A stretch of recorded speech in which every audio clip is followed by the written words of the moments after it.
Apple and Samsung returned to the courtroom in that long-standing battle. Joining me, Asia Tech editor Yun-Hee Kim. Okay, Yun-Hee, long-standing case is almost an understatement at this point. I feel like we've talked about this topic so many times.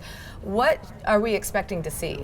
This is the hearing to watch this year. Just to take our viewers back to what happened in August, Apple was awarded damages of more than $1 billion. So Samsung has to pay that amount. But now Samsung is coming out and saying, we're going to be disputing the damages. Samsung wants the damages to be lowered, and it's also arguing that one of the jurors in the initial trial allegedly engaged in misconduct because apparently he didn't disclose that he was engaged in a lawsuit with a company called Seagate. Now, Samsung is one of the shareholders of Seagate, so the judge is actually going to look at that. And separately, Apple is actually seeking to increase the amount of damages that it wants from Samsung. So they're seeking an additional $535 million. Okay, and that's in addition to the over $1 billion already, right? Correct. But this is all related around patent, is it not? So Apple's saying to Samsung, no, you can't sell these products in our country. How many products are there?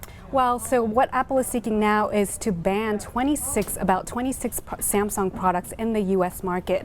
The International Trade Commission has preliminary accepted Apple's request, and so the judge is now going to be hearing this at this particular hearing, and will determine whether it will allow these products to be banned in the U.S. It's important to note that a lot of these products are kind of Samsung's older models, so it doesn't really affect their flagship smartphone, the Galaxy S3 and the Galaxy Note series, and those products are going to be part of a separate trial that's going to be held in the U.S. in 2014. Okay, so it's definitely not the end of the situation. Definitely not. So if these products are banned, are you saying it won't really hurt Samsung in terms of sales?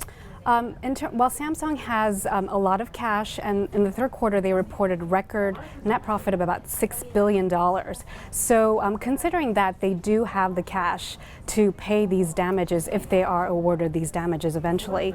Having said this, it'll be a big hit to Samsung's image and brand, and they'll have to come up with ways to kind of improve their brand image and do more PR. Okay. Well, I was under the understanding, I thought this might be the last case we see, but obviously it's not. Definitely not. And there are other court cases happening globally, so it's definitely something to watch because the U.S. case is very high profile. Okay, thanks very much, Yun-Hee.